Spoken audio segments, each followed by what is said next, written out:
client. Anyway, so my name is Ori Amiga. I'm a program manager on Microsoft Application Center 2000. I work on the cluster services, network load balancing, and programmability aspect of AppCenter. And that's really what we're going to do a tech drill down on this morning. Again, I'd like to iterate Garth's point. Please let's keep all questions to the end. Feel free to write the questions down in your slides so we can address them at the end of the talk, mainly because the marketing guys want to do some video or something, God knows. So what are we going to talk about today? I'm going to talk about some terminology and topology of AppCenter, again, just to make sure we're all on the same page about what AppCenter does and where in the world we belong. We'll talk about setup requirements, hardware, software requirements, etc. I'll talk about cluster management, load balancing, request forwarding, which is our version of how we do session coherency. We'll talk about some performance optimization in the 1.0 release, some programmability issues, and some key limitations of the 1.0 product. So an overview. AppCenter topology. Most of you, all of you will be familiar with this very simple real-world deployment case where we're talking about a web cluster, several machines serving up your applications. Any website today is pretty much doing this.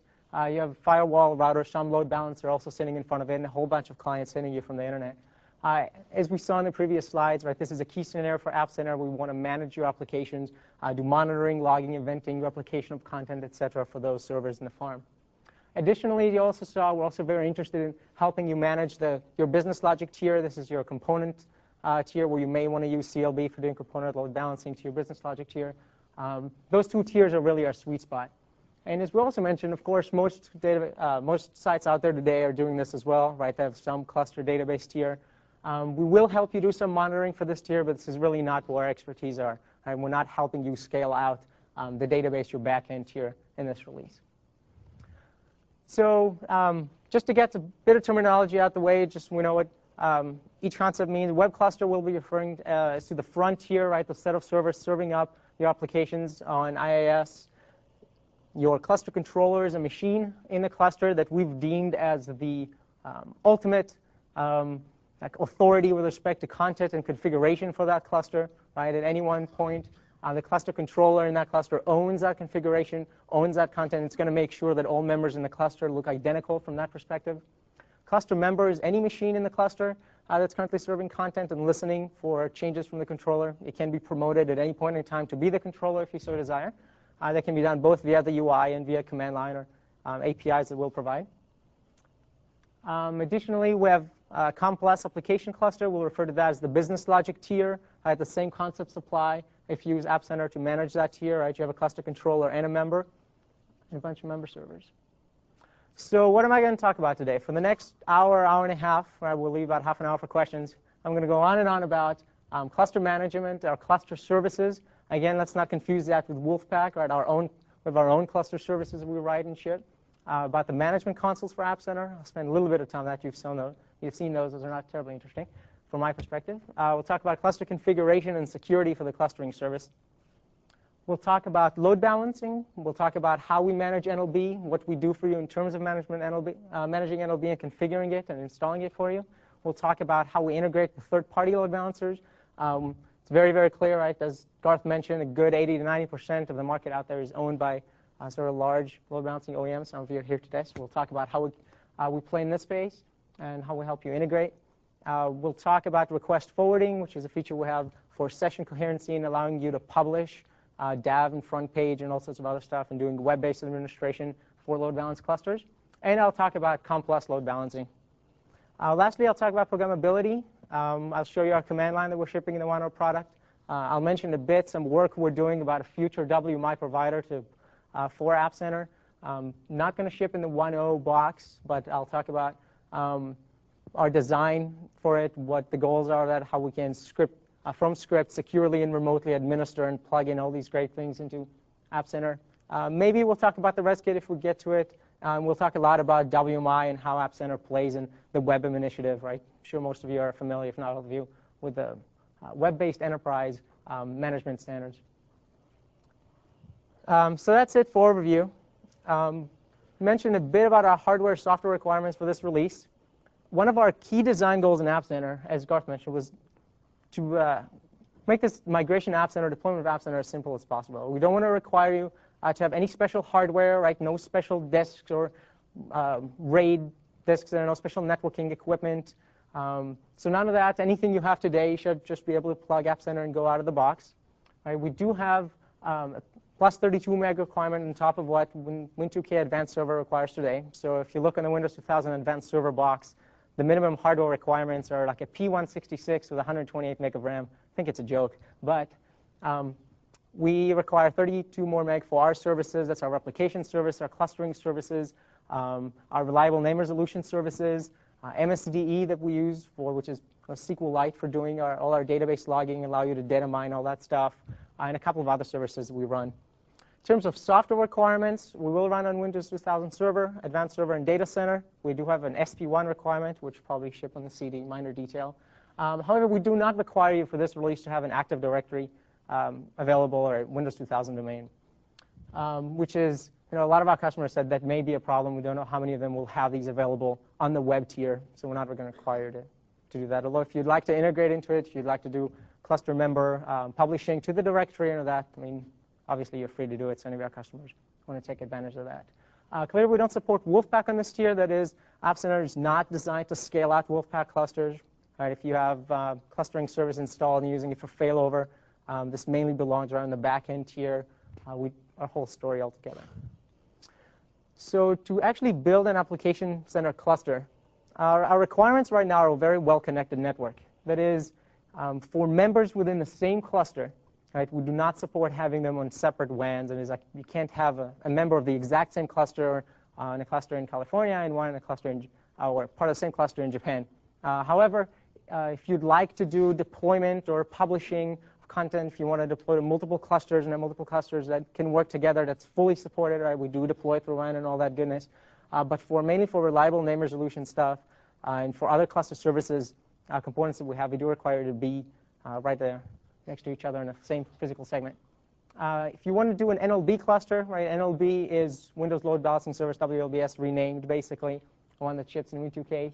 We do require to have 2 network interface cards, one for load balancing, one for management, and that's primarily for reliability reasons. You do have to have one static IP address, which is for your shared cluster IP address.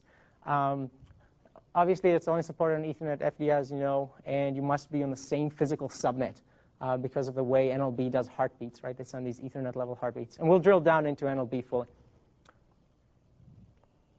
So setup. Again, actually, I don't believe Bob showed you our setup slides. Very simple setup. We do require you to have SP1 there. We don't clobber any system DLLs or anything like that. We're very friendly, very good Windows 2000 app. We do support unattended install via MSIs. Right? So if you need to script this, customers that want to do large deployments, right, can script via our unattended install. We support both a client and a full server install. Now, by client install, I don't mean like in the generic client sense. It's more of an administration tools. Again, bad terminology. We'll fix it. If you just want to install the tools to administer an AppCenter cluster remotely, you could do that, right? The bare minimal essentials for management. That is, you don't need to install the clustering service and the replication service and all that goodness. So if you just want to be able to administer remotely, you can. Our footprint in disk is less than 100 meg, probably a lot less than 100 meg, but we won't really know until we ship.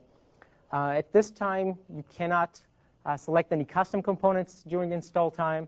We don't offer you, would you like this, this, this, this, or this. We might offer you the option not to install MSD if you don't desire to have SQLite on the box.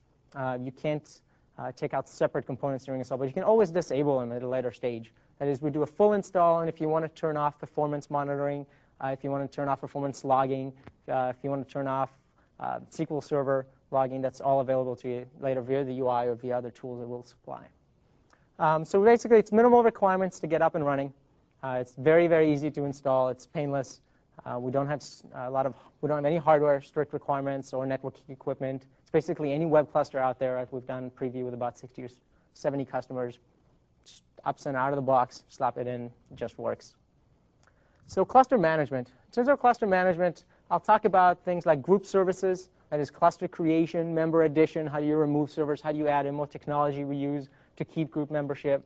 I'll show you what properties you can set on members and on the cluster via the UI versus what properties are available to you either via command line or some API or the metabase or anything like that. I'll talk about all the services that we've built in to cluster services, all the technology that's in there, what it does, how it works. Again, if you have any particular questions, if you want me to drill down even further on one particular topic, I'd be happy to do that after I'm finished with this deck. So cluster creation. We spent about 6 months in the field before we actually started writing the single line of code. And that means we went to customers, we found out what they're doing today, how they're doing it today, where are their pains, what's hard, what's easy, what simply doesn't work, what works but not so well, what works really well so we don't have to engineer that. Basically, we've designed our entire clustering service around that, right? So one great feedback we got is that getting these clusters, first, if you have software to do this, right, it's still damn hard, right? It's hard to configure them, especially if you want to use WLBS. You can spend days trying to configure that thing and not have it work. So we've done a lot of work there. It's difficult to set up the applications. It's difficult to deploy them. It's difficult, all these things. And this is our approach to fixing those issues. So we simplified them by offering these wizards that you saw earlier. Right? The wizards basically mask all the underlying complexity of figuring out how NLB works, for example, what bits you need to twiddle on where. Right? We apply all the defaults that we see fit after we analyze your configuration, which is usually what takes so long in wizards. And we apply those defaults. You can always change them later if you need to. Again, during creation, we do look at your entire hardware and software configuration. We make sure that you have the right NICs, they have the right number of IP addresses, if you need them, which NIC you want to use for load balancing, right? We don't want to do replication over your front-end subnet, right? So your subnet that's load balanced, obviously we don't want to deploy 200 meg of content over that, so we make sure you tell us which NICs you want to load balance. We do things if you have 6 management NICs, right? Some customers have more than one for different administration purposes. We also fully support that, so you can go into the metabase and enter your multiple management NICs. We verify that your software configuration is supported by AppCenter, that is Windows 2000 Server, Advanced Data Center, Service Pack 1. You have IAS configured and all sorts of goodness. We also make sure that your metabase is ready for us. We currently use the metabase for full configuration of AppCenter. We create the cluster controller for you. That means we set up all the appropriate settings so members can join in the cluster, and we configure all your monitoring options. So the simplest, I don't want to run through the entire wizard, but the key page in the wizard that I care about the most is the cluster type. Right? If you want to do a standard web content cluster, a complex application cluster, or a DCOM routing cluster.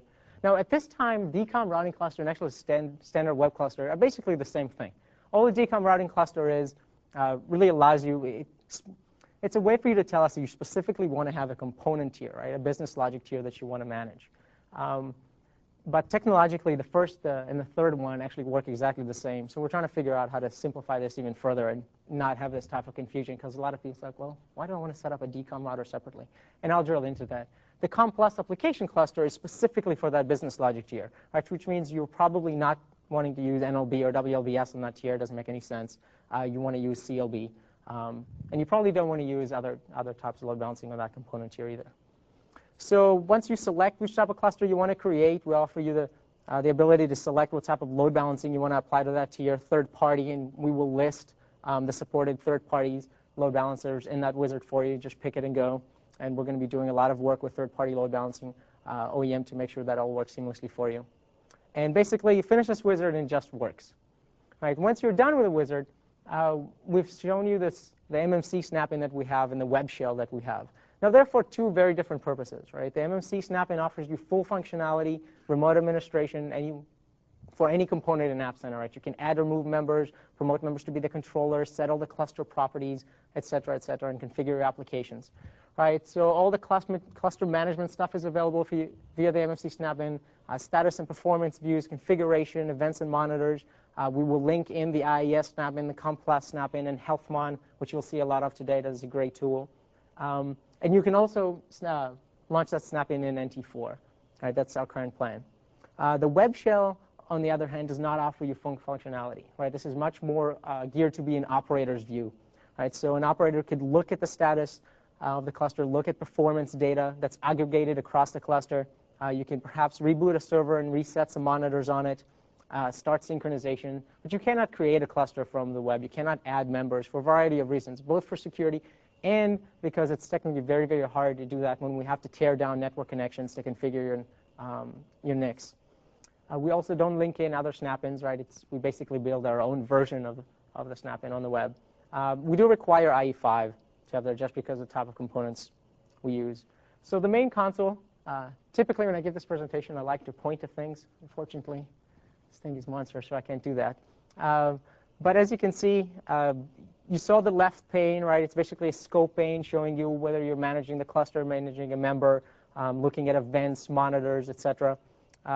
This is an aggregated chart, right? Since I'm viewing my cluster, I'm viewing these performance counters across the entire cluster, right? So if I have 6 members, this is aggregated and average. Depending on the perfmon monitor, we do the right algorithm to average them or to sum them or whatever is most appropriate. Also, I can see whether my member is alive. That's alive is from a cluster services point of view. I'll go into detail about that later. Whether it's online, offline, draining. That's from a load balancing point of view. And also the icon of the server will actually show you your healthmon related health. So basically we have 3 different concepts of health geared to 3 different types of purposes, right? Additionally, you can edit your cluster IP addresses. That is, if you need to load balance multiple IP addresses, you can easily add that from your main view. You can push out content that is synchronize the cluster. We'll spend a good hour and a half talking about that later in the afternoon. Not me. Also, you can disband your rack from here. That is cluster, right? You can say, got to get rid of this, all members out of the cluster right now. You can remove individual members, add individual members, configure their properties, etc. So from the web console offers you basically the same view, right? It looks the same, but all the functionality on the left pane has been taken out, as I mentioned. But again, you could go to a web page very, very easily in the middle of the night or during the day if you need to do this remotely and show performance counters aggregated, show different settings about individual members. So member addition. We've seen this wizard, right? I'm not going to run through it again, but basically you must specify credentials to add a member into this cluster, right? And this is mainly credentials on that member server you want to add, right? You have credentials for the controller you're currently administrating, but those same credentials may not apply to the member you're adding into the cluster, right? So you must specify those explicitly. Also, you can select your load balance NIC on this member, right? We're not going to make any assumptions about which NICs you want to use for load balancing and which ones for management, because it's critical. So you get to pick that in the wizard. Once the wizard is finished, excuse me, go back. There we go. Once the wizard is finished, 2 things can happen. Either the member can come online immediately after synchronizing with the cluster, right? So we're not assuming anything is already on that member, any COM components, DSNs, registry entries, metabase entries, ASP files, anything you've built, we're not assuming is already on there. So we're going to push it out from the controller, make sure that it's completely synchronized with the cluster before it comes online and serves content, right? So you can do this full synchronization as part of the wizard, and it can be brought online immediately. Or some people prefer to test out that box before it comes in and be an active member of the cluster. So we can push out all the content, all the configuration, making sure it's got the exact same network load balancing settings, exact same configuration and content, and then you may bring it online later if you'd like. Member properties, we try to keep the UI as simple as possible. One of the problems a lot of our customers are having that a lot of the stuff they do in the web tier is very complex, and it's got 1,000 different knobs and they can tweak. So it's very, very easy to get these things configured wrong. So we try to keep the UI to a bare minimum, right? And there's advanced properties and settings available to you in a separate way. So basically, on a server, you can configure which is the management IP address, where that is the dedicated IP for NLB, which we'll go into in detail later.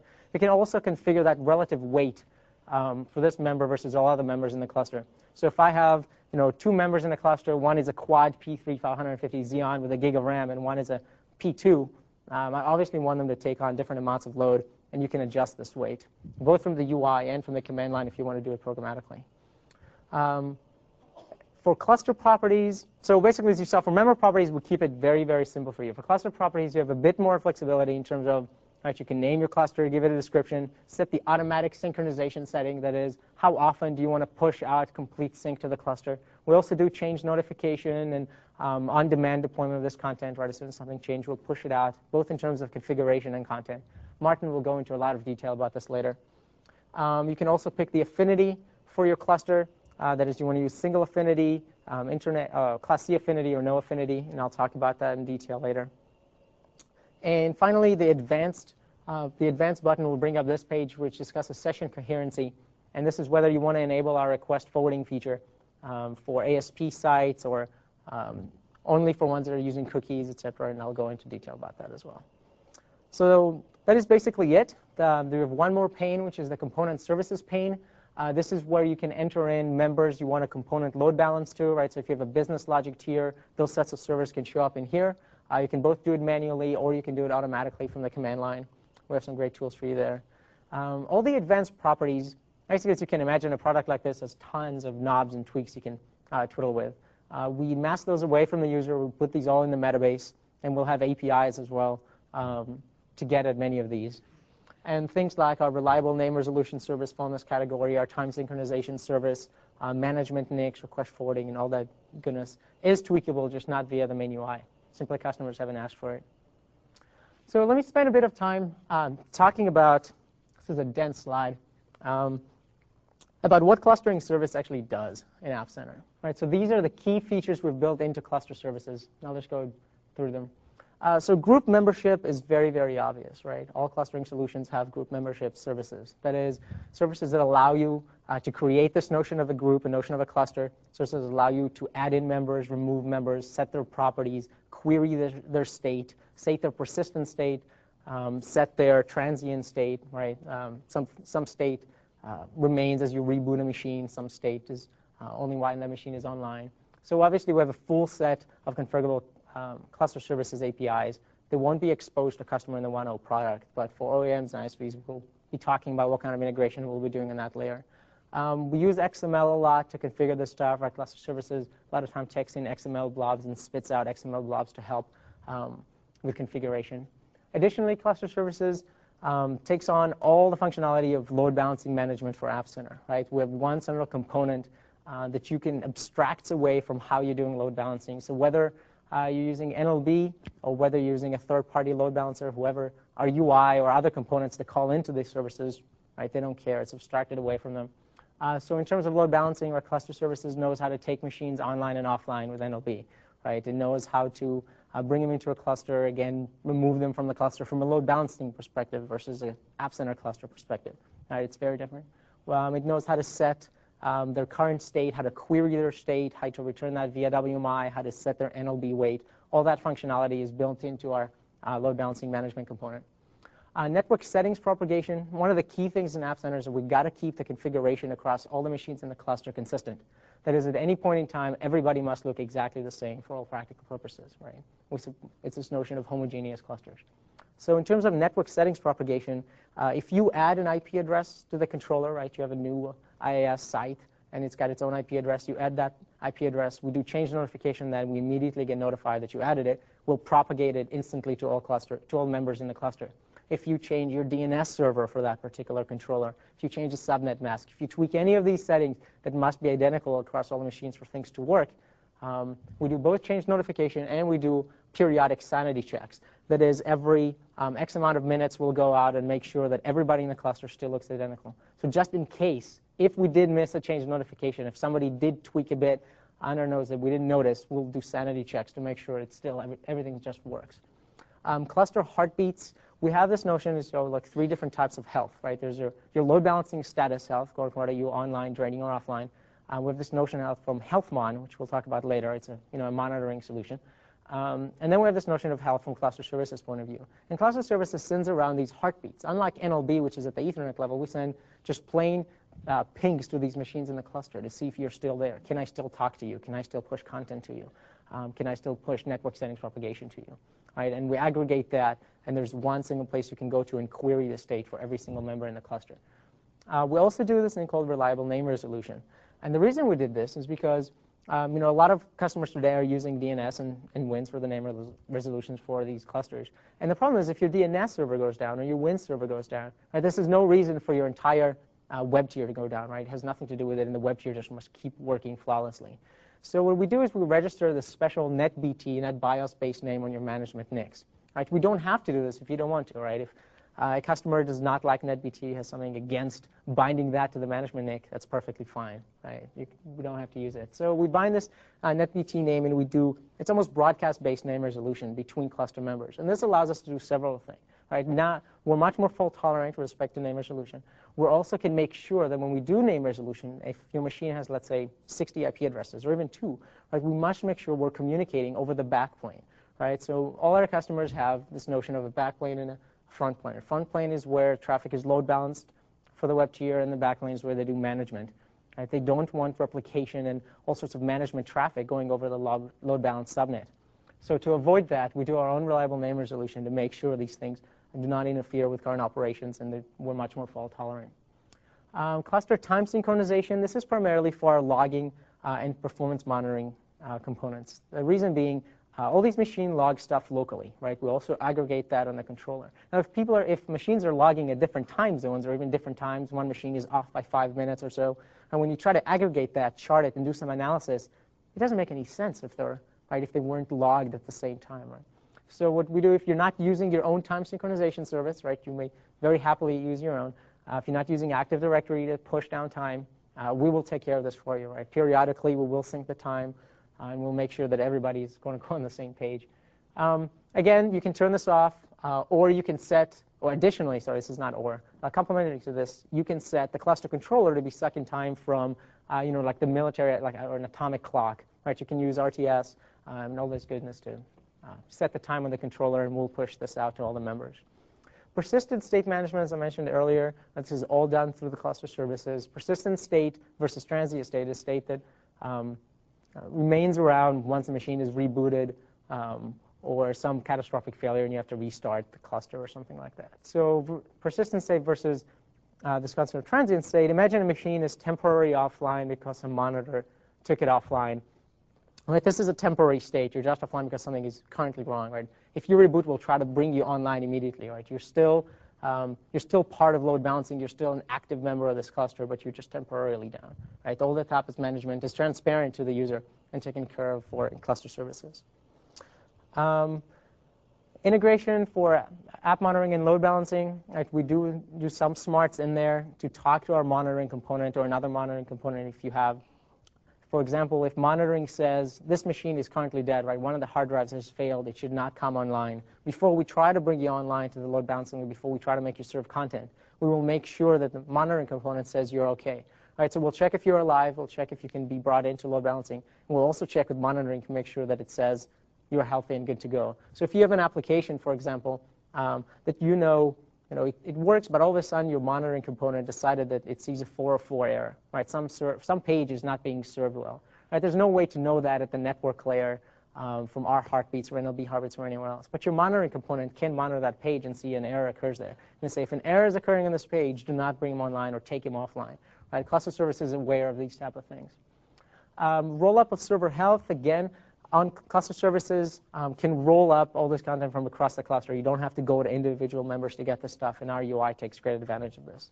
Finally, we're very, very WMI friendly. Right? We manage NLB completely through the WMI provider for NLB. We don't use any OS APIs or anything like that. Right? It's all done via the standard exposed provider versus a standard schema. We also fire events when lots of things happen. Right? So we fire WMI events left and right. In accordance to what's going on across the cluster. Those can be picked up by monitoring tools, by event log, et cetera, and you can do intelligent things for them. So in terms of security for cluster services, all our APIs are locked down, right? They're restricted and secure to users with appropriate security context. All the communication of sensitive information across the cluster. If you need to pass in passwords or anything like that, obviously we don't send it in clear text. It's all encrypted. And we have gone through a rigorous security review with the Windows 2000 security team. And we're working with them very closely to make sure that they audit our security. We're also considering looking at third-party security auditing, since it's something our customers care about very, very much. So a quick summary of cluster management. Again, we don't require any special hardware, all wizard-based, very simple for our customers, although we do have a lot of tweaks and knobs and stuff that happens in the background that we can integrate with other solutions.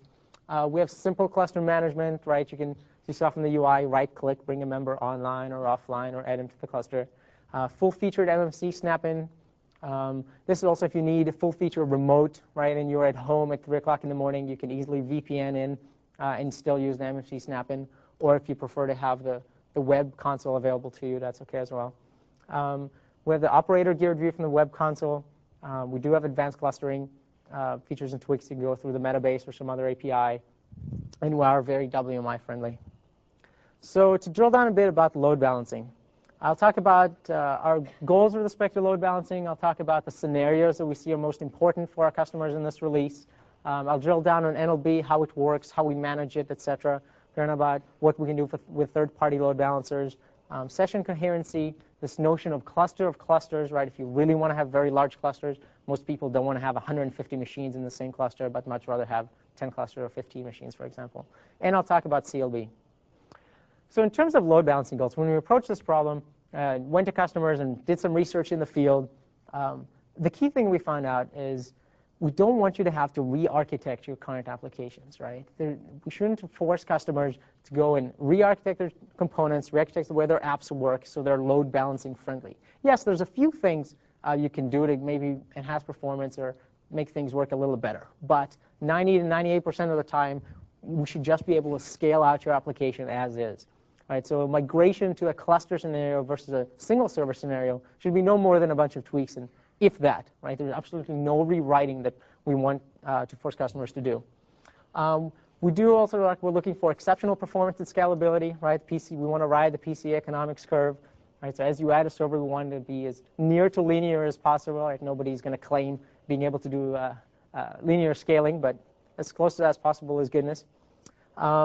So both performance and from a management point of view, right, we don't want you to notice that as you add more machines, your management costs increase. Right, it's all about bringing that simplicity of imagine you're managing one single system image. Also, we don't want the load balancer to ever be a bottleneck. Right, so we want to do some performance optimizations there and some recommendations of how you can avoid having your load balancer as a bottleneck. Right, if you have 1,000 machines and one little guy that's doing load balancing for you, it's probably not going to work very well. Also, when we came to talk about fault tolerance with customers, right? Fault tolerance all of a sudden took a whole different meaning that people were used to with respect to Wolfpack. Right? Fault tolerant doesn't mean like, these two machines are very tightly coupled, and if one of them, some RAM chip dies, it can immediately fail over the application and take everything over instantly and seamlessly on the other blocks. Fault tolerant meant for these customers, I have 16 machines. At any one point in time, I can shotgun one of them, and everything should still work. Right? I could trip over the power cord for 3 boxes. Who cares? I have 10 other ones sitting there ready to serve all that same load. Right? So it's not that we're failing over all your session state and all this and trying to make a machine that died and like magically appear somewhere else in the cluster. Right? Failovers in terms, I have so many boxes at any point of time. Any of them can die. Everything should still keep working. Maybe I'll suffer a bit of a performance hit if 10 out of my 20 members are all of a sudden down. But it's nothing catastrophic. Right? Customers can still be served content. Your applications still keep working. Also, with respect to dynamic load balancing, a lot of customers we talked to and a lot of research we've done points that doing quote-unquote active dynamic load balancing, right, where you consistently monitor 10 performance counters on a machine and turn the weight up and down every 2 seconds to adjust for different load that's coming in. It's interesting, but it's not that interesting. Right? Most of the time, what you're looking for, you're looking at millions and millions of requests, hundreds and thousands of clients that are coming in, almost. Don't take this the wrong way, but almost round-robin DNS works great. It doesn't quite, but this notion of just spraying the load across, right, you get lots of the same request. You basically want to do dynamic load balancing in terms of if I add another member server, yes, I want it to very quickly pick up all that extra load. Right? If I remove 2 servers, I want the load they were checking on to be quickly distributed against the other members. But it's not. We weren't so hot about constantly updating the weights for each server instantly to achieve this perfect level of load. Right? Most customers run their web farms somewhere between 20 and 40% utilization. So if one server takes in a tiny bit more than another one for 10 seconds, it's not a disaster. Right? Simplicity is the key here. Right? We don't need to over-engineer this problem. And again, one of our goals was use only standard PC hardware. Right? We don't want to require to buy all this expensive equipment to do this. So in terms of web clusters, versus COM+ clusters, there's 2 different tiers that have pretty much different configurations, right? You're looking at in different purpose, right? So you have looking thousands and thousands of clients and connections in the web tier, right? You're looking at thin clients, not terribly smart, right? You can't assume they can do a whole bunch of complex stuff. Again, no writable or shared data and state. In the COM+ cluster, in the business logic tier, we're looking at much fewer clients. They're very smart clients, right? You trust them. You know what their capabilities are, right? You own those 2 tiers typically. Clients consist and can assist you in load balancing in this tier, right? You can count on them being able to do smart things for you. And you do have many simultaneous connections per client. And again, no writable or shared data. So the configuration and the quote-unquote clients for these purposes are pretty different. But in terms of how you do management for these two tiers, we wanted to make it as simple as possible for users, right? It's the same thing. So we've got a bunch of servers. They're all serving the same stuff. You want to be able to add and move them, monitor them, take them online, offline. So with respect to management, we treat them very, very much alike, right? So users don't have to learn how to manage a different business logic tier than from a web cluster tier. But in terms of configuration, right, they're significantly different. And we'll go and we'll see how they work. So NLB. Again, this is WLBS renamed from NT4, right? We just had to pick another acronym to confuse people. Otherwise, life would be boring. It's a distributed IP-based solution, right? We don't have a box that sits out there like an F5 box or local director or an Alteon switch. It's transparent to clients, right? Clients don't know they're talking to this distributed solution that's running on each individual server. All they typically see is just one cluster IP address, right? It is, because we don't have this box out there or multiple boxes, NLB didn't introduce any extra bottlenecks or single point of failure, right? We scale pretty linearly with the number of machines you put in the cluster up to a certain point, and I'll show you a performance chart for it. It does meet our goals for doing this dynamic distribution of load, right? As the topology changes and members are added, members are removed, weights are changing, right? It does do this dynamic distribution of load. And it's basically the way it was implemented. It's an NDIS driver, right? It's a network driver that sits between the NIC and the TCP stack. And here's basically how it works. I'm going to do a whole bunch of hand waving, right? Because we could spend days on really looking at how NLB works. Please call me on things that you want to find out more on at the end of the talk, and I'll be happy to drill down into them. So assume we have two members in a cluster, right? And the way NLB works is that NLB has a whole bunch of buckets, right? It has all these buckets that it shares between these servers. Right now, member A and server B just share this big load of buckets equally between them.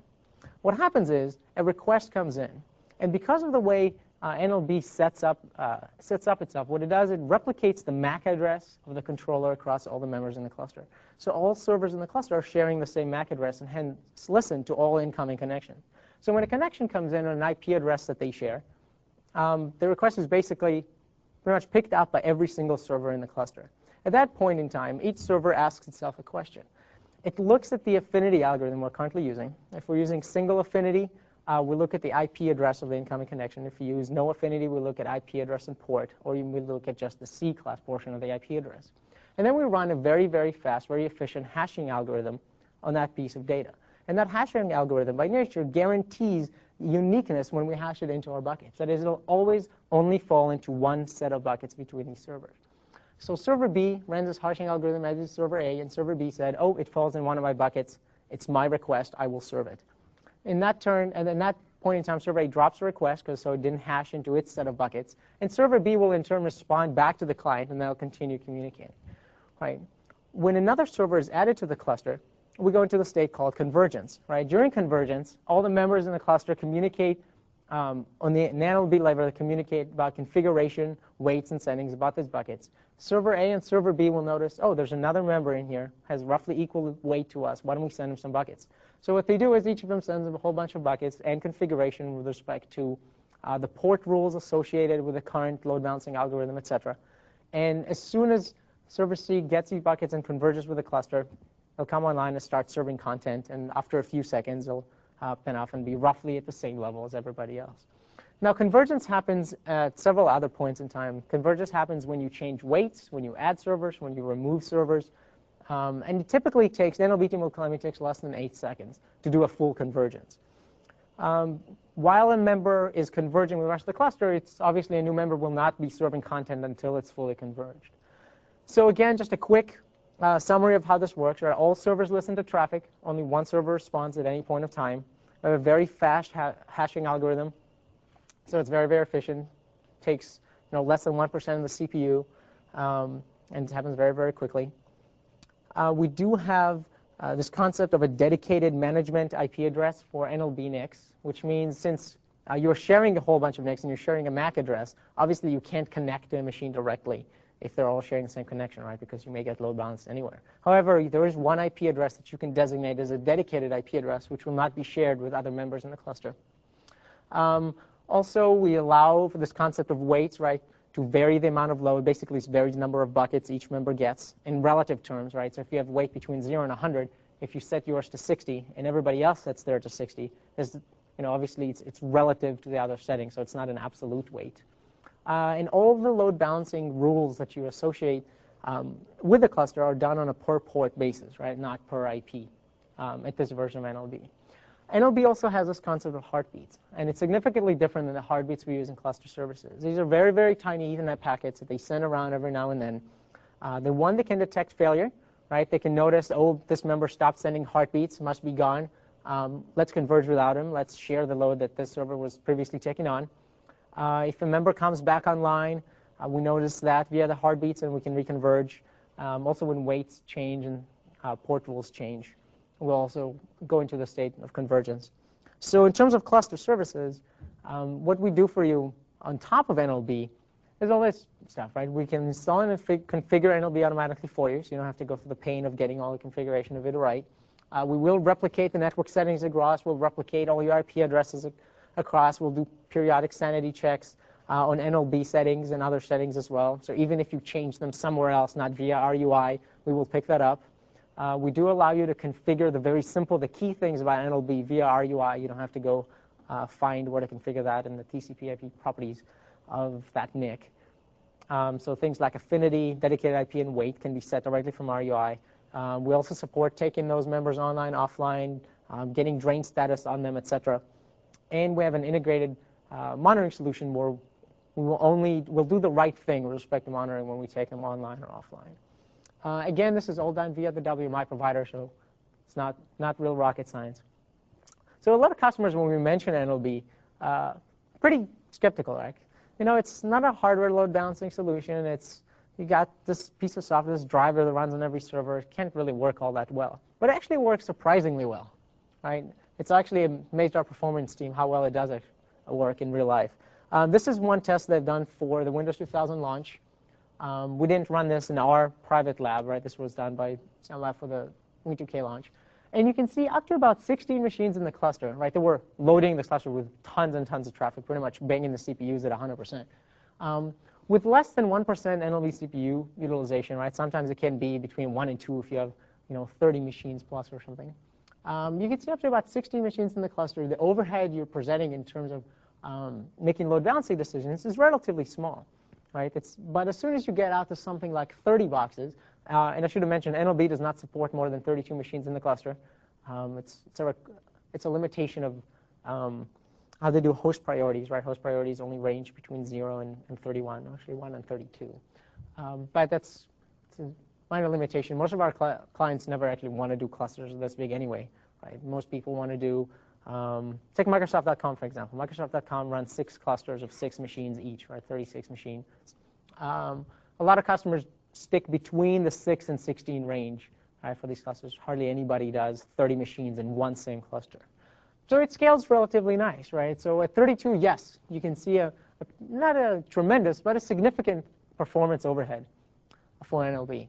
But it does scale quite nicely for the type of applications we're gearing towards. So load balancing today, right? Even though we fully support NLB, and they are our friends, and they're living 2 buildings over, that's fantastic. We look in the real world, and guess what we see? Right? We interview tons and tons of customers, and what do we see?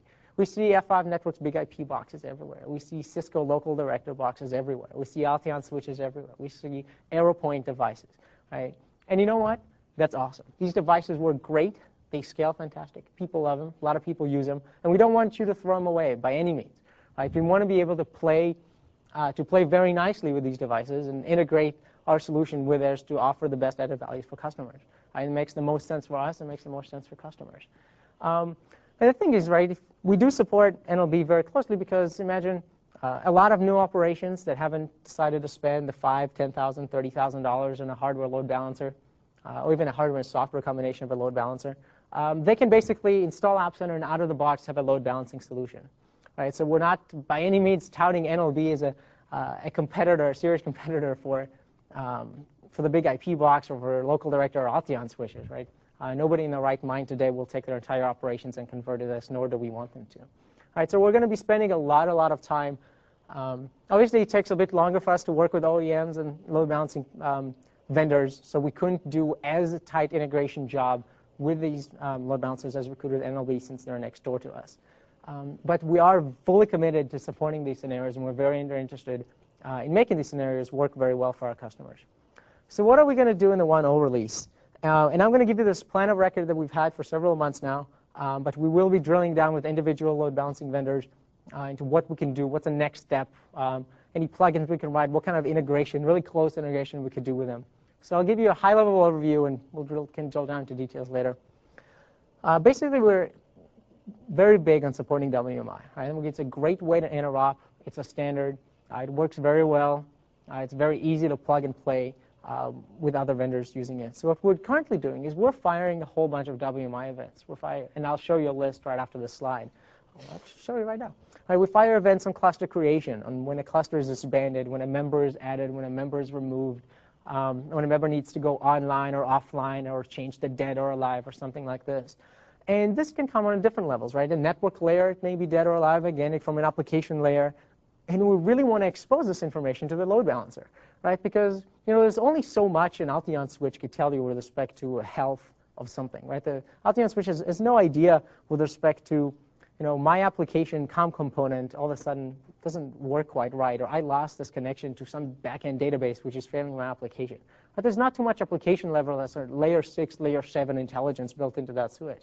So since we're in a unique position to sit at that layer and monitor that stuff, we'd really want to be able to take advantage of it in the network layer and adjust load accordingly, or direct load away from that box or anything like that. So these are the key events that customers deem as, this is the most interesting scenarios, right? Also with respect to applications, not only the server. And we want to fire these events and let the whole world know, look, this happened. In turn, it's very easy to consume these events, right? And we will be shipping a whole bunch of scripts to show how to do that. And Health Monitor, which you'll see later on this afternoon, is a very easy way to set up and listen for these type of events and take the right action in turn. Additionally, so providing information to the rest of the world is one great thing. Right? It's a whole different concept to be able to get feedback back from these devices and make the appropriate changes in our UI and change state and do the right thing. So because this is a very difficult type of thing to do, we decided to do, it's not minimal feedback support, but it isn't as tight integration as we have with NLB right now, and we'd like it to be.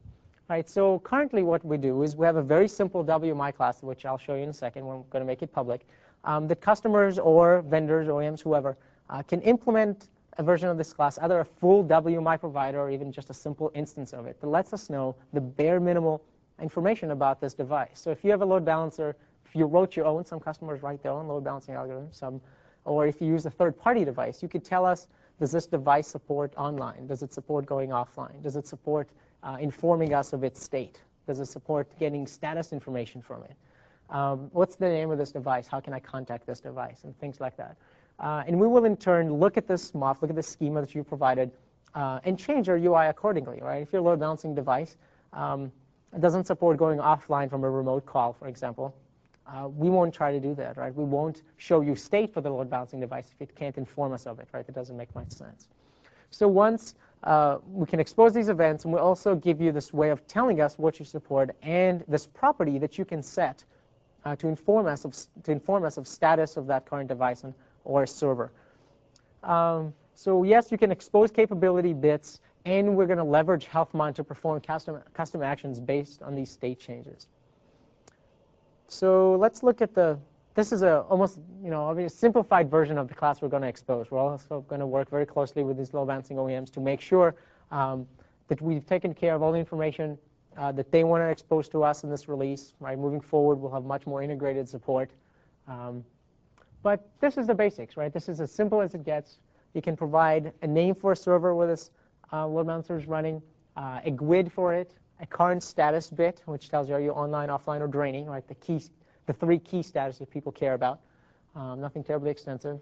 4 Boolean properties that tell us what that device may support, and a few identification strings for that device.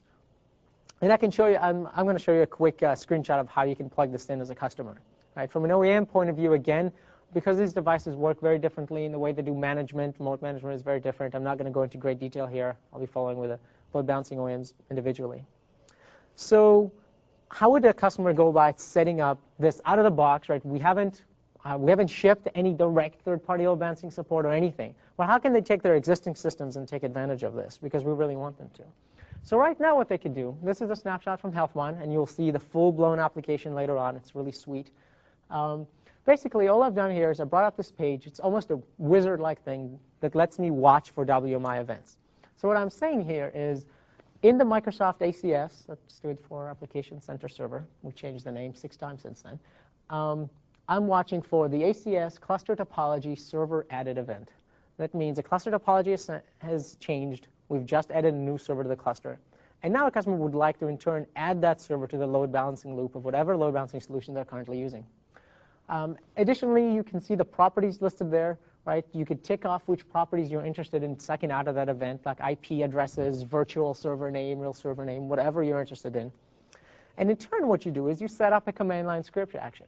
Right? HealthMon would very, very easily let you associate that event, listening for that event with some action you'd like to take.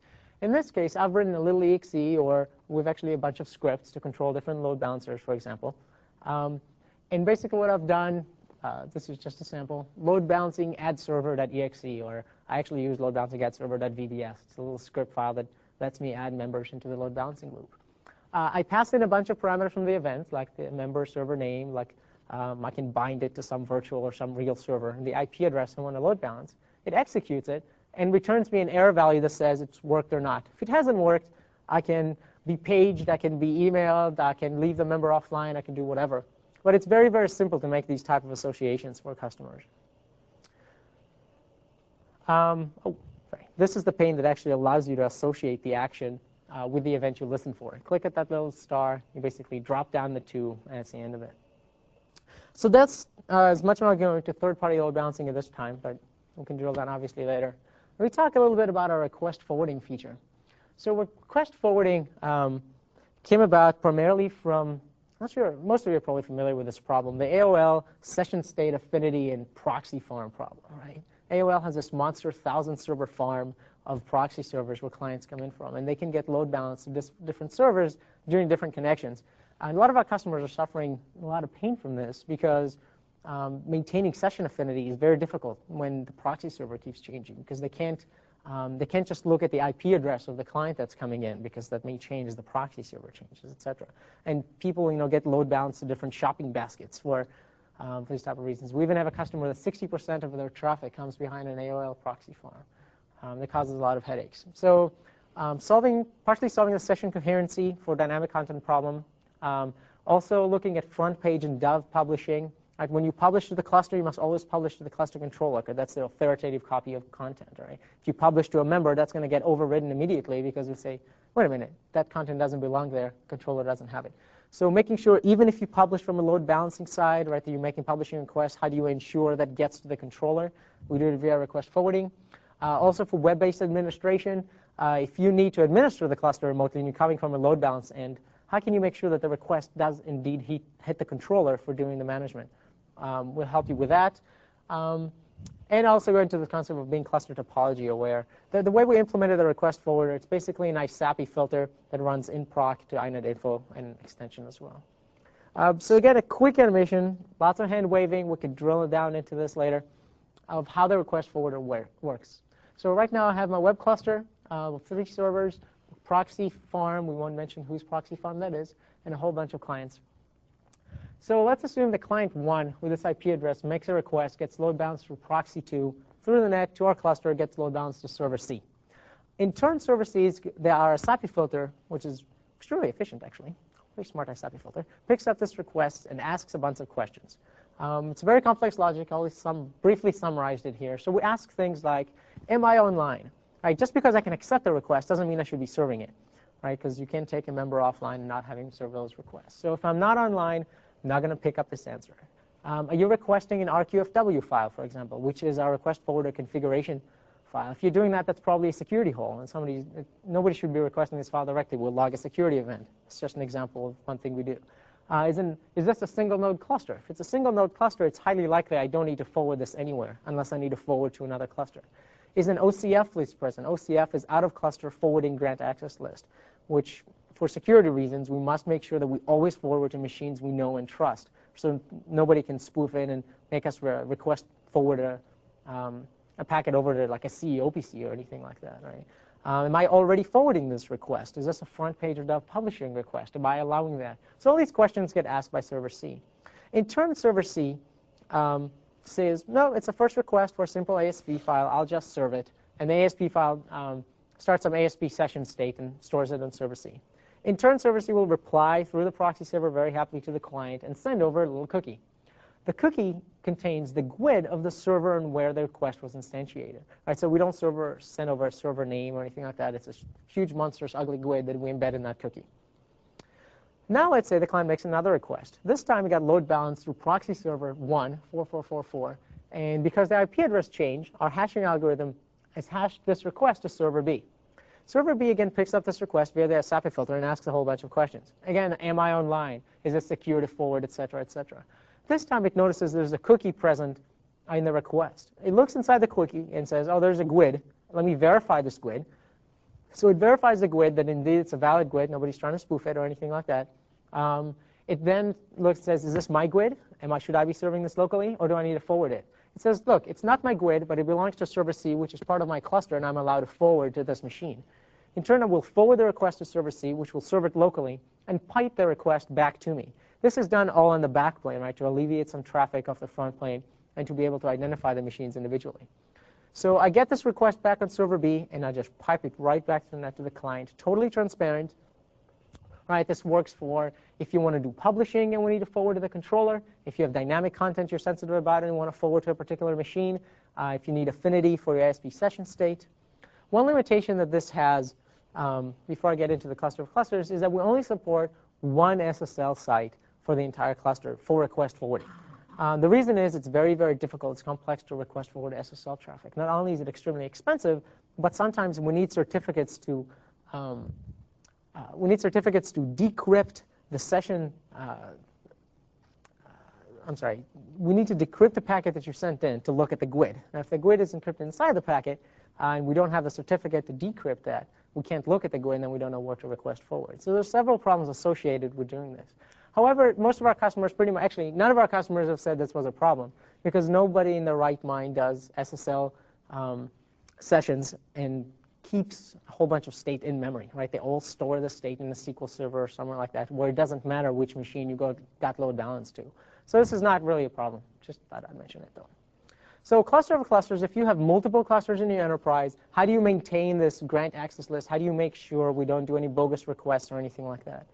Well, one, we maintain an OCF list, right, that says I'm allowed to forward requests over to these 3 servers. And you can do that manually or automatically from the command line. Also, you can publish these types of requests directly from a stager, right? If you have a staging machine that's publishing content configuration to all these clusters, you can just maintain it in one place, right? You can query for the membership list, compile the list, and push it out to both these clusters very, very easily and maintain that way. So that's pretty simple. Next, let me talk about CLB for a little while. CLB, some of you may have seen the tech preview for, right? It used to ship in Windows 2000, but we pulled it out and made much more sense to put in the AppCenter box, just because we could do a much better job of managing it and solve some of the inherent problems it had. CLB is really doing, right, that load balancing instantiation of common components between the web tier and the component logic tier. It provides a simple scale-out solution for WinDNA apps built on top of COM. Right? You don't have to re-architect your current application to take advantage of this. Right? It's transparent to clients. They don't even know they're using it. This time around, the original implementation of CLB had this concept of a router, where you had to have this machine that sat there and routed request to your business logic cluster. We've actually got rid of that requirement. We now make every machine in the front tier be a router, which means there's, again, no single point of failure. Right? It scales out much nicer. If a machine dies, who cares? You've got 3 other ones to load balance the components. The way CLB works is actually it only load balances the activation of these components. Right? It doesn't do between calls load balancing to different business logic servers. And it currently doesn't require you to modify any of your existing applications, or we haven't changed the programming model. So a lot of people have started asking, why do I want to use this? Or why don't I want to use this? When does it make sense? How do I take advantage of this? So the pros of using CLB Well, there are several really good ones, right? One, it allows you to scale out that business logic tier, that middle tier, totally separately from your web or your back-end tier, right? That means I can add servers independently. I can have different people manage that tier, right? If I have my ops guys, specialized ops guys for web tier, specialized ops guys for business logic tier, a lot of customers want to do that. For security reasons, right? Some customers are very interested in putting fat firewalls between these two tiers so they can separate the business logic components that way.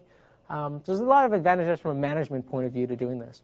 Also, if you have very, very heavy COM components that do a lot of chunking, a lot of work, you don't want to put that work and that load on the web servers. You can put them off on your business logic tier. And again, it's already talked about securing that tier separately. Now, cons, well, think about it. You have yet another cluster to manage, right? If you're using AppCenter to manage that cluster, it's not too much headache at all, so that's not really a con in that respect. Potentially worse performance. If your COM components are very, very, very thin, right, they don't do much work at all, the cost you're introducing here is having to make a network hop, actually 2 network hops, right, across these clusters, perhaps across a firewall, instantiate the COM component, come back and serve it. That's a lot of overhead. If the COM component is very, very tiny, perhaps it doesn't make sense from performance reasons, purely for performance, not for management reasons, to do this. So it is possible that you won't get performance gains if, depending on your type of application. And there's some potential maintenance work, right? You have to make these 2 cluster tiers, these 2 tiers aware of each other, right? As topology changes, you must make sure you update your routing list, etc. I'll get into that last point in a couple of slides. So how do I set it up? Well, you need a business logic tier, a bunch of servers that have your COM components on them. All you need to do is mark these COM components as load balanceable, quote unquote. There's a property on these components that says provide for load balancing. I don't remember the exact text. You can also enter a list in the AppCenter UIs I showed you in the component server list. You can add each of the servers in your business logic tier, or you can use our command line to auto-update that list. As topology changes on the business logic tier, we can automatically pick that up. You can launch a script, and we can update that list for you. So how does it actually work? Another cute animation with hand waving. So here's our standard scenario. A client is going to make a request over to server B to an ASP file that in turn wants to instantiate a COM component. What's going to happen, NLB is going to check its local CLB state cache. And what that state cache is really a simple list that is sorted by fastest server we've seen so far since the last time we polled these servers. You'll understand that in a second. So right now I'm seeing server 1 has a 10 millisecond delay for instantiating a COM ping. It's this little tiny component they use to measure how long it takes to instantiate a component over there. Server 2 is 25 milliseconds. Server 3 is 47 milliseconds. Since this is the first request, this list is already sorted for me, I'm going to pick server 1 and in turn make that COM request over to server 1. Server 1 is going to respond to me, and I'm going to serve that totally transparently to the client. Bring it back to the web tier. We'll add that information to our list, and we'll resort it every time we pull. Right? That's a pre-sorted list. Now what happens? Is the time between the time of the last time we pulled and the current instantiation, we go through the list one by one. Right? We're round-robining through all the servers in that list. So we don't introduce any particular too much load on one server. Right? If we pull every 10 minutes, and it's always, the first server on the list is going to get all these requests, and we're going to shift a lot of weight over there. To avoid doing that, every time we pull, we sort, and then we round-robin for every single member in that list. So it's kind of a hybrid it's a hybrid routing algorithm between response time and round-robining. So we avoid having too much sways of load. We distribute load much more equally. We pull these servers at regular intervals for their response time. We order that list by response time, and then we round-robin through it until the next time pull. So the observed behavior you actually see in the real world, if you have a very, very short polling interval, if you do it every few seconds, for example, it's mostly going to be response time based, because that server that responded the quickest is always going to be on top of that sorted list, and it's the one that's always going to get these requests. If you have a much longer polling interval, in turn, you'll see a much more round-robin based routing algorithm, right? And you can adjust that polling interval to match your application needs, right? So if you have COM components that are very, very heavy, you can adjust how often you pull to accommodate the most equal spring of load, right? So it's pretty dynamic. It's pretty nice in that sense. Now, it does have a couple of limitations, right? You do have a hard limit of 16 targets per business logic tier. However, you can also have multiple clusters, right? So it's not really a limitation. Again, you can have multiple routing clusters routing to these business logic tiers, and you can have multiple business logic clusters being routed to, etc. The routing list is not currently auto-updated in 1.0, right? We don't have this very, very, very tight integration between those two tiers, so they're not completely aware of their topology changes. However, you can, via HealthMon, again, you can very easily listen for topology changes and run this tool that we have that will automatically update the component load balancing list. So with security, the request forwarder maintains dynamic cluster topology cache, which means that every time a server is added or removed, we update our cache and we make sure we never forward to a server that's not supposed to be getting any requests. We also maintain that for an out-of-cluster forwarding grant access list. And our WMI namespace is completely secure for our cluster account, which Alex will talk about in great detail later on. So, quick summary about our load balancing section. We have extensive support for automation and configuration of NLB. Right? We've done a lot of work there. We do have extensible support for third-party load balancing via our simple WMI class and Microsoft Health Monitor. We'll be working much more closely to have much tighter integration for third-party load balancers. There's a lot of value add there.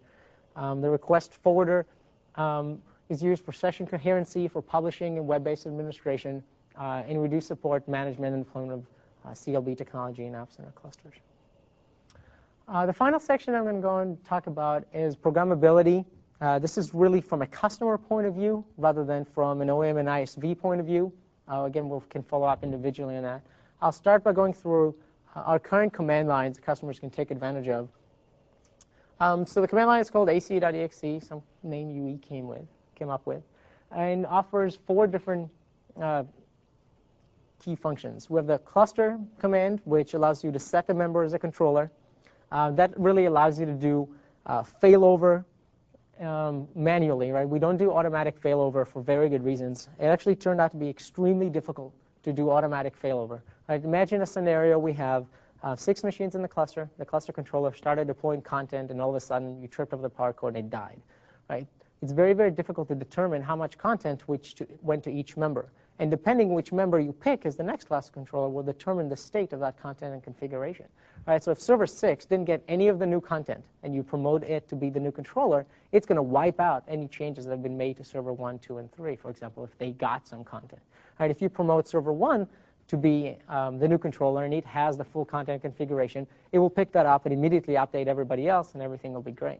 But because it's very tough for us to know what style of applications customers are deploying, when it really matters to wipe out content, when it matters which configuration is the right one, we decided to leave this in customers' hands. And we have a HealthMon monitor that you can very easily set up to pick up a cluster controller dead event or something bad happening with the controller and automatically run this command line and be able to set the new member as you see fit. Right? So additionally, you can add and remove members from the command line. You can get a list of all members in the cluster, and you can also list all the NICs on a particular server. That server doesn't have to be part of an AppCenter cluster. The reason we let you list NICs is because when you call the add command, you're going to have to specify not only credentials, but which network card you'd like to use for load balancing. We don't expect customers to memorize GUIDs or names of NICs that are on remote servers, so you can get a list of those. The load balancing command allows you to enable, disable load balancing in a machine. Disable can take a drain time, for example.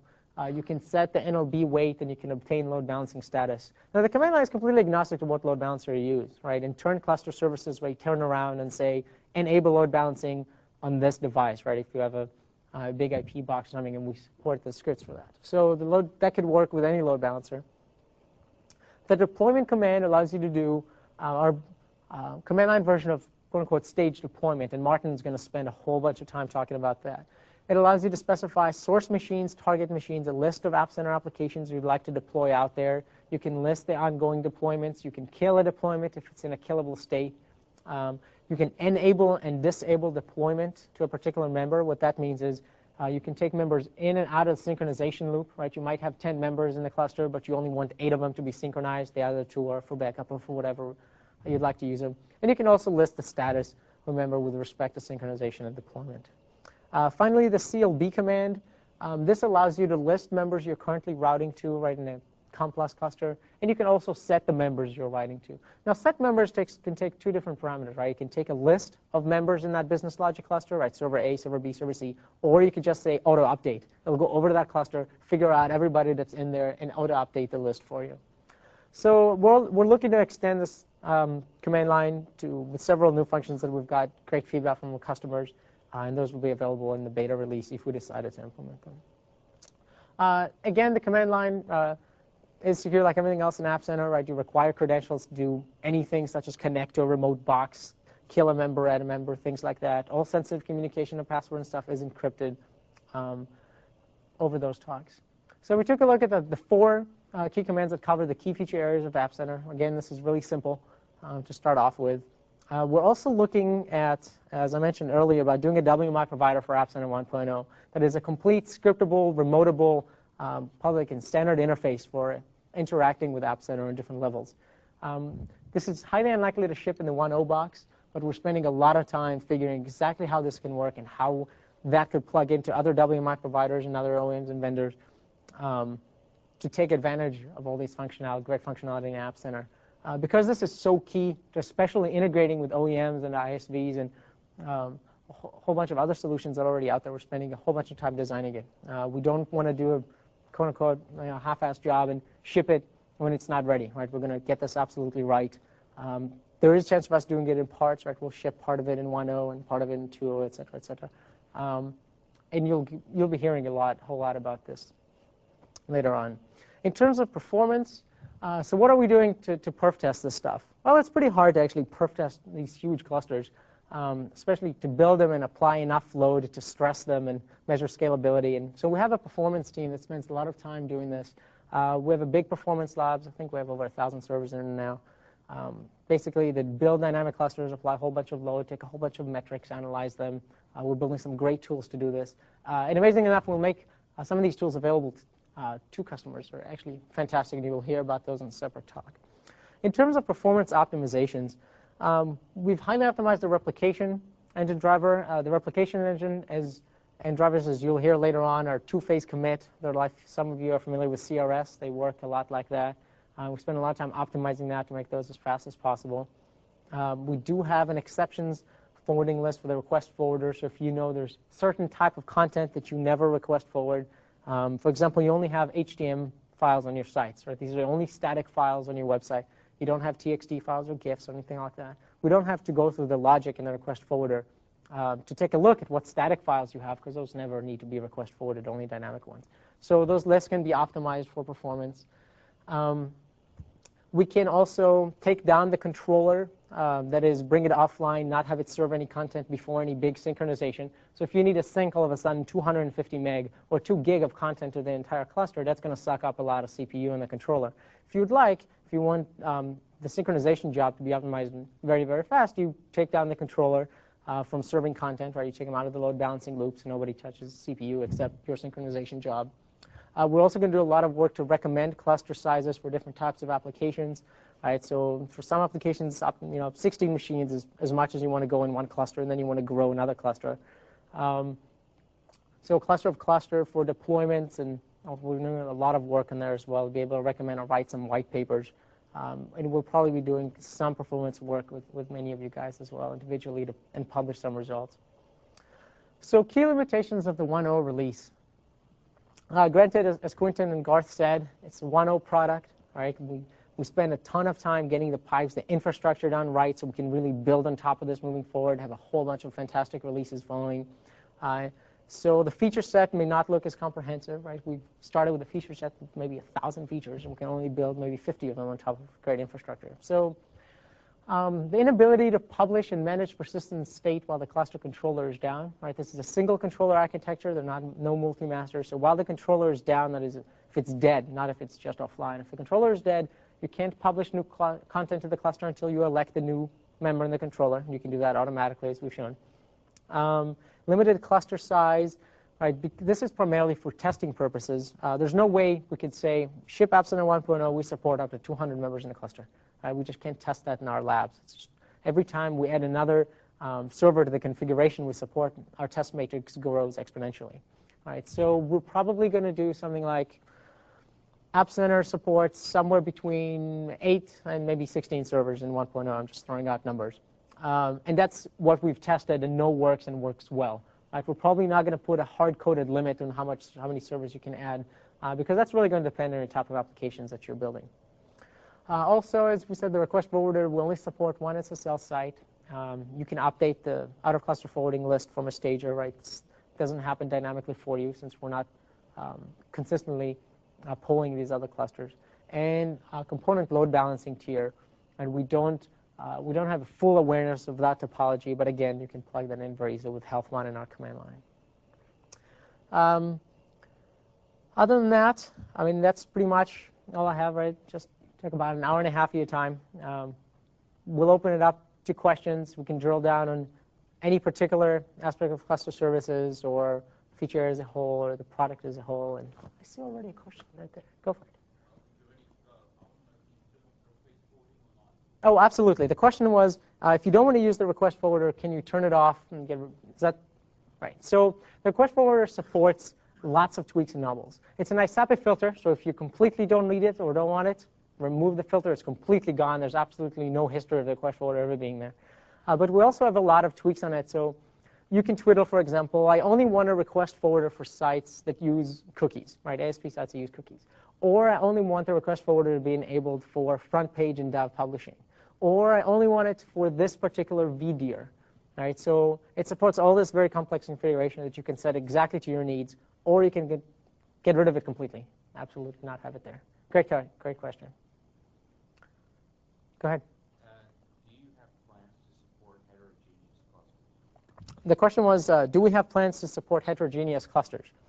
As in for the 1.0 release? No. For the 1.0 release, it's deemed a much too complex problem to solve in the time frame we have. But moving forward, we're definitely investigating and looking into heterogeneous clusters, both in terms of content and configuration. And we have had some requests from customers who want to be able to say, this particular server is now part of this cluster, and instantly, I need extra capacity here. I want him to automatically move over to this cluster. I'm assuming that's the kind of scenario you're referring to. Right. We've had these requests. We've looked at it. We looked at doing partitions and making servers part of multiple clusters and things like that. It's actually a very tough problem to solve, much harder than we initially thought. So we punted it for the 1.0 release, but it's definitely in the drawing board, and there's lots of smart people thinking about how to solve that reliably. I'm not promising you're going to see it in 2.0. Maybe you will, maybe you won't. We don't know yet. But yes, it's definitely something that's on our drawing boards. Great question. Go ahead. Right now, you just do your session stuff based on IP affinity, right? That depends on, from a load balancing perspective, or from? Right. I mean, ASP session. Mm-hmm. What I'm talking about. That, like, if a machine goes down, your session goes away, right? Are you going to build in any special capabilities for ASP session notification? Okay. Fantastic question. The question was, are we going to be building in support for failing over or replicating ASP session state across members in the cluster? As you correctly pointed out, currently if you use ASP session state and that machine goes down, right, because of its memory, obviously that session is gone. It doesn't exist anywhere else. We can't do too much for you there. We're not touting the request forwarder as solving that problem, nor is our charter to solve that problem in this release. There are some tools coming out. You will see there's definitely other groups in Microsoft that are looking to address that very same problem, right? A lot of customers decide to keep their ASP session state instead of actually use session state, store that information in a database or in a cookie. So there's a lot of other solutions out there. So there's definitely options for you there in terms of architecting your applications. But absolutely, absolutely, and we fully recognize that. So there is a team at Microsoft that is whose charter is to solve that particular problem. It's not going to be solved for you in AppCenter, but yes, I mean the answer is it will be coming. Go ahead.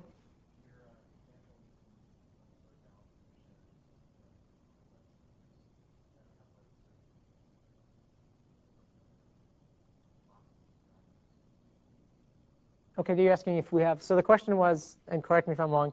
I showed an example of the web servers doing the load balancing over to a business logic tier. And you're saying you just have simple routers there, right? They're not, you don't actually have web servers doing it. You just want to have a different set of boxes that route over to the.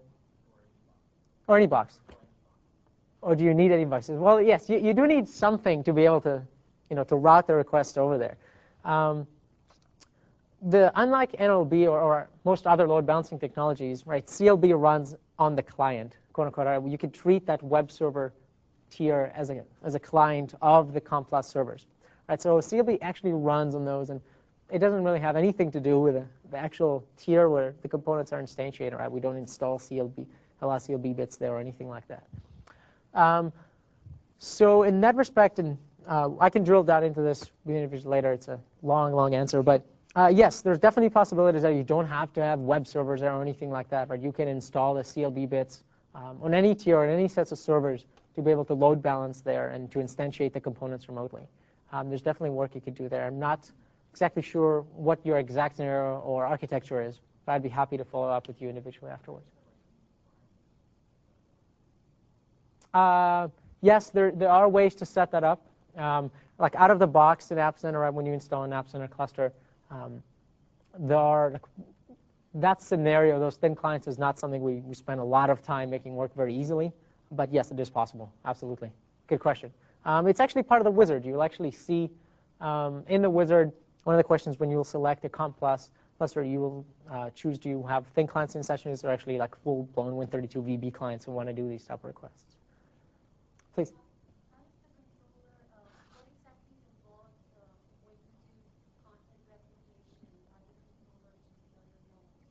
The question was, what's involved, what's the procedure, what's the mechanism for doing content replication or synchronization from the controller to other nodes?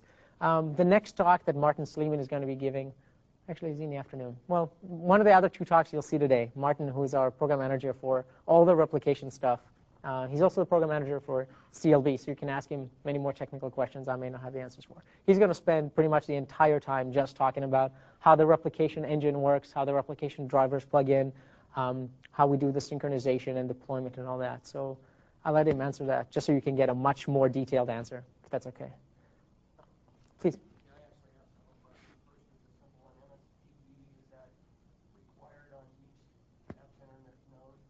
So great question. Is MSD OK? The question is MSD required on each of the AppCenter boxes? No, there will be an option for you not to use MSD. And Alex Sutton, who is a program manager for all the eventing, logging, and monitoring stuff, he's going to be giving you a monster spiel about how all that works and how you can set it up to use out of database and how you can data mine it and all the logging and monitoring options that we have. So I'll punt that question to him, if that's OK. Yep. Wow, that is a great question. Is any of our UI PMs here? Is Kent? No, I'm afraid none of our UI program managers who actually wrote the snap-ins are actually in this room. To be honest, I don't know the answer to that. I am pretty sure they can extend in any standard way an MSC snap-in can be extended, but I don't want to give you a definitive answer. Afterwards, when we go to lunch, please come and see me, and I'll write down your name, email address, and I'll find out the exact answer for you, if that's OK.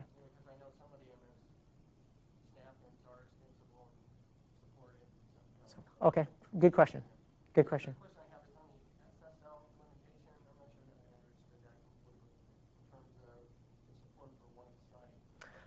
Yeah, the problem with SSL, again, this is a long and complicated answer.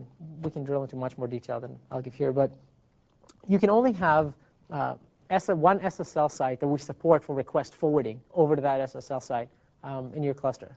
Now, you can have as many SSL sites as you want, or if you want a request forwarder to multiple SSL sites, you can use different ports for them.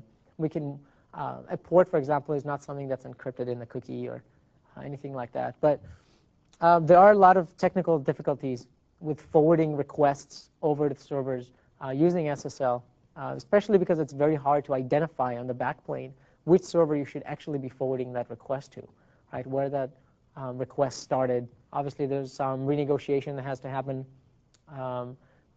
Other stuff. If you'd like, I can send you a very long technical brief on why that limitation exists. But again, this is not something that most customers will be concerned about. Actually, nobody has expressed dissatisfaction with that or noted that that's going to be a problem for them.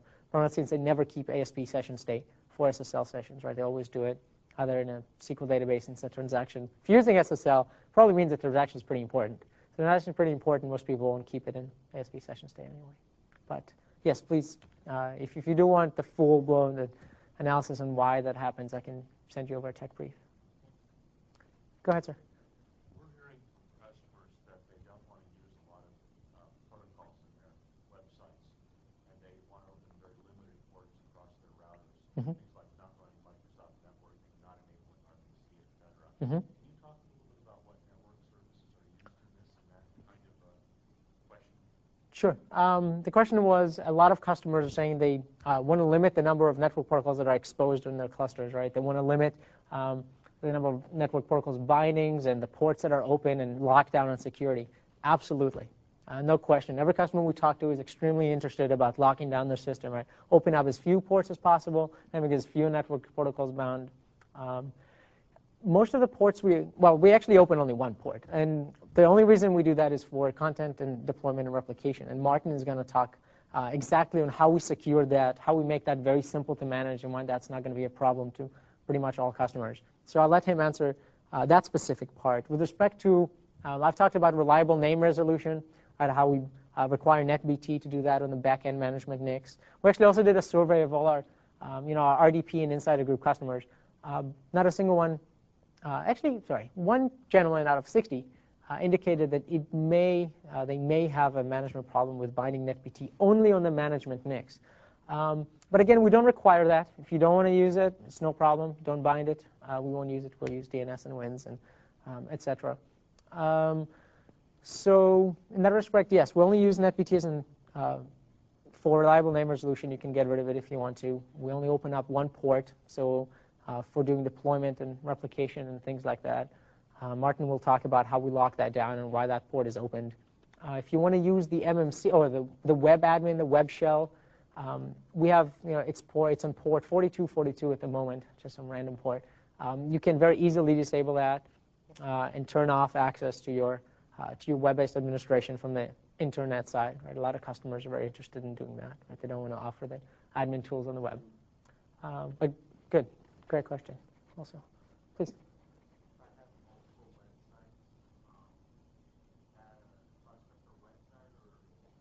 Oh, no, absolutely. We fully support having multiple websites across your cluster. You can have pretty much as many as you want. We'll replicate them over.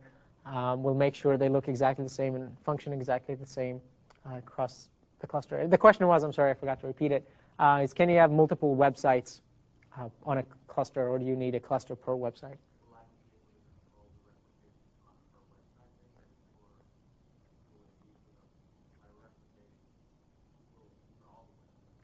So that question was, can replication and deployment be controlled on a per website basis, or when you deploy and replicate, does it happen for everything? Again, Martin is going to spend a lot of time on showing you exactly how that works. But the quick answer is it's configurable, right? You can have AppCenter applications, as you saw in the demo that Bob was giving. You can create an application, dump some websites in there, 1, 2, or all of them, and you can deploy just that particular application. Right, so if you have an application associated, for example, with your internal 401k website, you can add that 401k to an AppCenter application whenever you deploy that app, only if the 401k application will get out there. Right, so yes, you can control deployment in that sense, but Martin is going to give you a really tremendous amount of detail on how that works. There was an option when you added an app to the AppCenter controller for United application where you could set or tweak or manage the registry feed for that.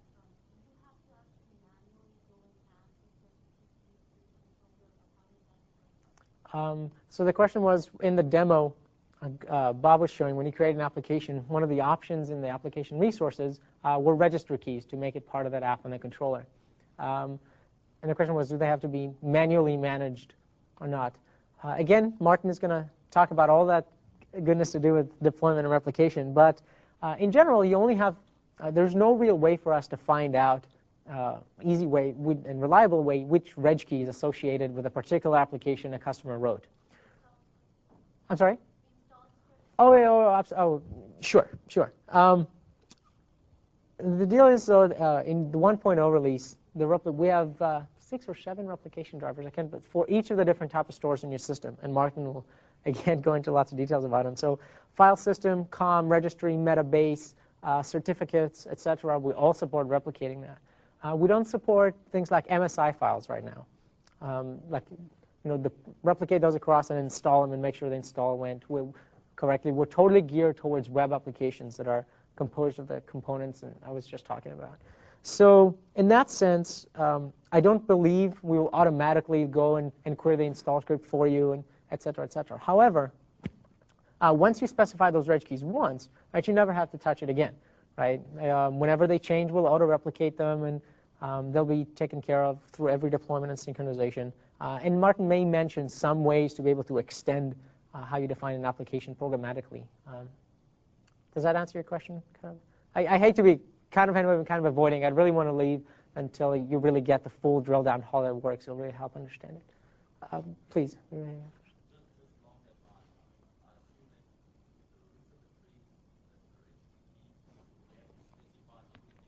Absolutely. The question was, can you specify a route in the registry and to replicate everything down? Replication drivers are recursive.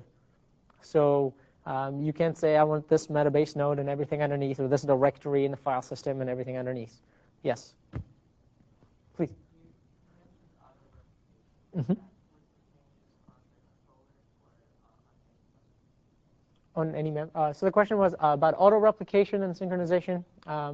And do we watch for changes on the controller or on the members as well? Correct? Is that the question? OK. Again, Martin will talk about it a lot, but I hate to keep giving you the same pushback. But we watch for change notification and for doing full synchronization on a periodic basis on the controller. Right? That's really where, quote unquote, it matters. That's where the content's coming in from. And I'll let Martin answer the technical part about if you change something on a member, how quickly that gets overwritten with the content from the controller. Is it on a periodic basis, which can be turned off? Right? You don't have to do full synchronization every 60 minutes or every 24 hours or something. Right? You can just do change notification or when on-demand deployment or replication. He'll give you a good explanation on how that works. Go ahead.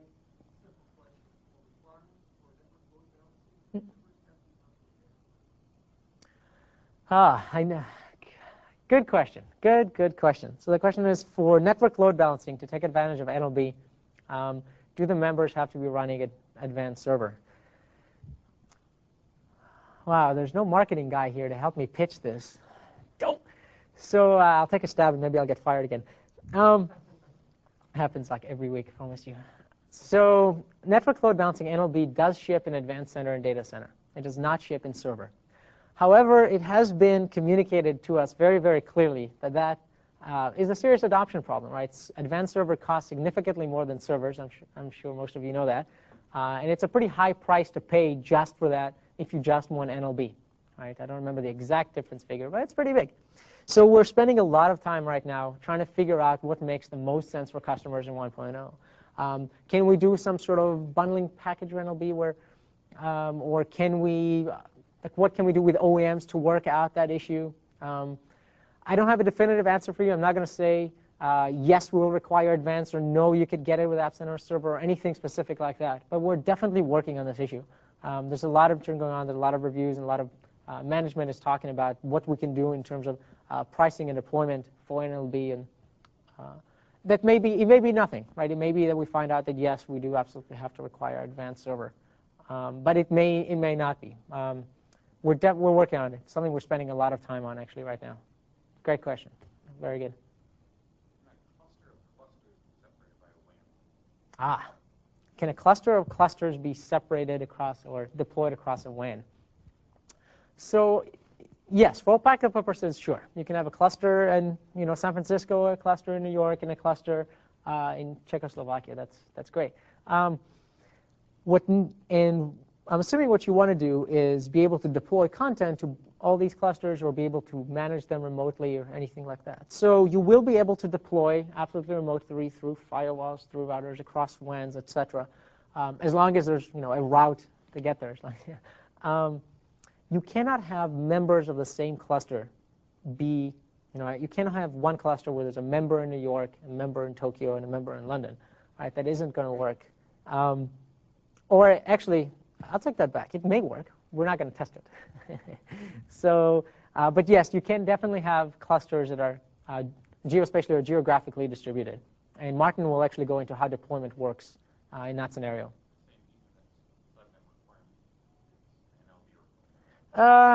We're less strict about that, but yeah, that's what we're going to do the most testing. Absolutely. Good. Good. Go ahead. I didn't get the last part. Any support for NIC teaming or port applications? Aggregation. Oh, gotcha. Again, a good question. Compact NIC teaming, I'm assuming that's what most of you, anyway. So, OK. Any support, we're not going to do anything special for you. Like it just be, NIC teaming is, and again, I'm not a technical expert in how NIC teaming works by any means. You may ask one of the other PMs that's going to come up here today.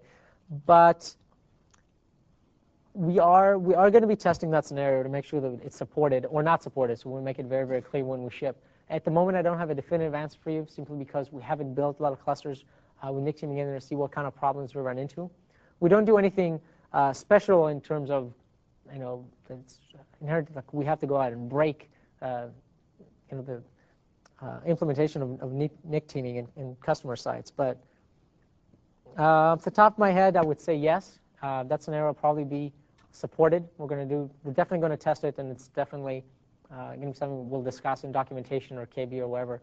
If you care about it, specifically care about this scenario, I'll give you my email address, and as soon as I find out, I can definitely email you and let you know what kind of issues we run into.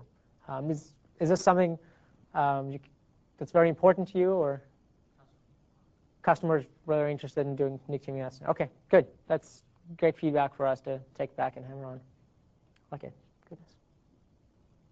I saw another hand. Ah, there it is. I'm sorry. During the replication process, do I continue to deliver expired content until replication has occurred throughout the entire cluster, or does it pick up immediately from the content? During replication, do we continue and synchronize expired content, or do we automatically stop and pick up any new content I deliver? So I'm assuming you're saying, if I'm currently deploying file X to 10 members, while I'm deploying file X got updated and pushed out again. Martin is the expert on how that works, but I can give you a really quick answer. I believe the way we do it is, once our replication job started going out there, if we notice a change, we will immediately propagate it over it. So that replication job may finish, and it will immediately write over it, just kind of chase it along. So you can have 10 replication jobs going at the same time for 10 different things, and they'll chase each other in sequence. Whether we do any extra optimization and smarts in the engines, it's a very hard question for me to be able to answer, because I'm not so familiar with the driver architecture for the synchronization components. But this afternoon, please bring that question up again. It's very, very important. So, and you'll get a good technical answer to it. Yes? So, say you want to do something like a file upload or file generation on your web server, you'd want that to happen on your controller, so that way it replicates to all the other servers. Is there any way from your web application to say, I only want to run these pages or things like that on the controller, or specify that the files get written on the controller? So the question is, if you want to do file upload onto your websites, is there any way you can, and that must obviously happen on the controller, right, if you're updating content or publishing. Is there any way to specify that that particular website or page should only run on the controller? Can you actually turn down those websites? Martin will be able to give you an answer to the part of whether you could disable. Yeah, load balancing. But what you can do is you can set, if it's a particular virtual directory that you're uploading files to, right, you'll be able to go into the Metabase and say, this virtual directory should have request forwarding turned on, which means any request, or you could do even better. There is a bit you can set on for that virtual directory to say, always forward a cluster controller for that particular virtual directory. So any requests that come into that video, if they come in and get load balanced to some random member server, on the backplane, it would request forward all those to the controller. Yes, it might not be extremely easy, like point-and-click wizard, to be able to set that up, but the functionality exists in the back. Go ahead.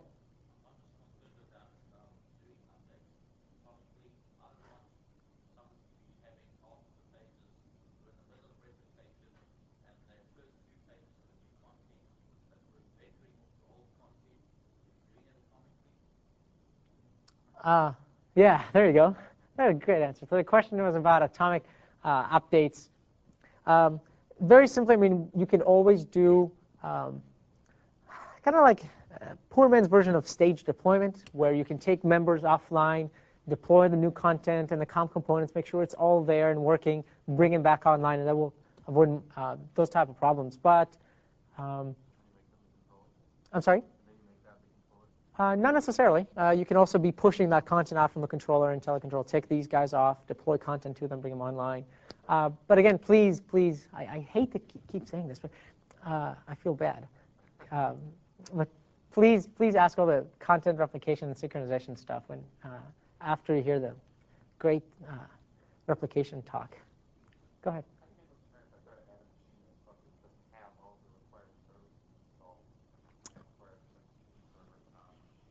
How do we handle the scenario where you try to add a member server to a cluster that doesn't have all the services required installed, such as SMTP you mentioned, or FTP, or something like that? Wow. Geez, you guys are sharp when you pick up a lot of stuff. In 1.0, we're not going to be installing software remotely automatically for you. Right? We will be doing some checks to make sure that the core stuff we need is there, but you won't be able to add a machine to a cluster if it doesn't have AppCenter installed. But we're not going to go and push during the add member wizard AppCenter onto that box. And those are things that can be automated by OEMs, that customers can script, perhaps, and there's definite plug-in that you can do manually. That stuff just didn't quite make it into the 1.0 release. So for the large part, it's also not something we got very much from customers pushing back on and saying they wanted us absolutely have to ship these type of functionalities where we push out services and quote-unquote like even service pack or anything like that onto these boxes. It's a very, very interesting scenario. There are teams that looking at, like how do you sys prep all the boxes to be identical, or how do I push services that are missing, and if a service dies, how do I reinstall it? But it's kind of off our charter for this release. But good. Okay. There you go. Sorry, the lights. I can't see anybody in this room. I feel like a movie. The request forwarding ISAP DLL that you mentioned, Mm-hmm. is there a way to hook into that, provide your own logic when the forward request? Ooh, the request forwarding ISAPI DLL. Is there any way to plug into it and replace it with your own logic for doing request forwarding?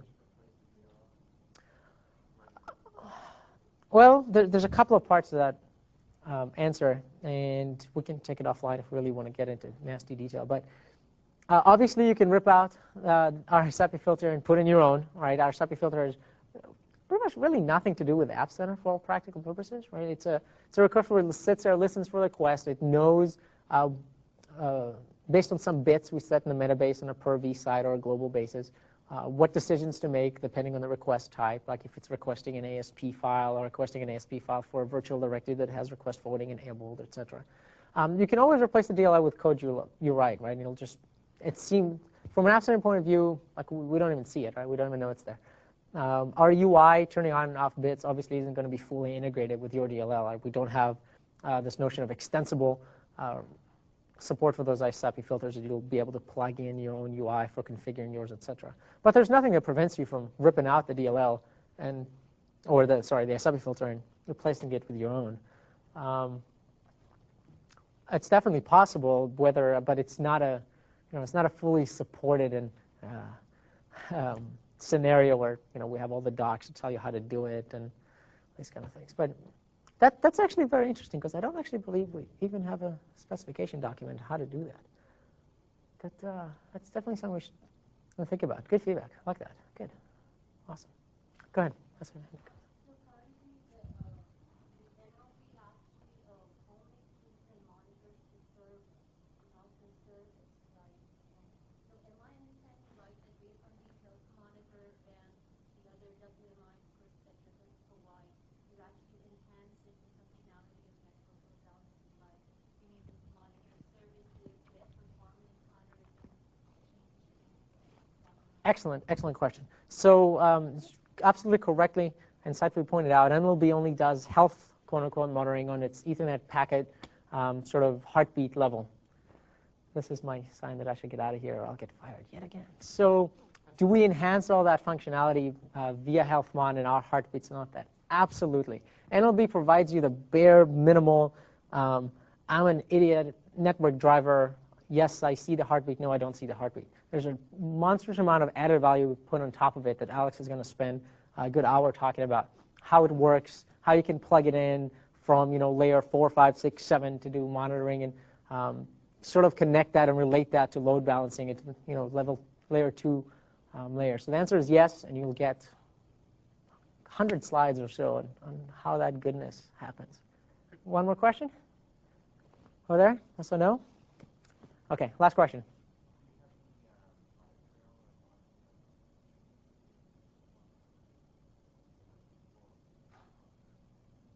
I could hardly hear you, but are there?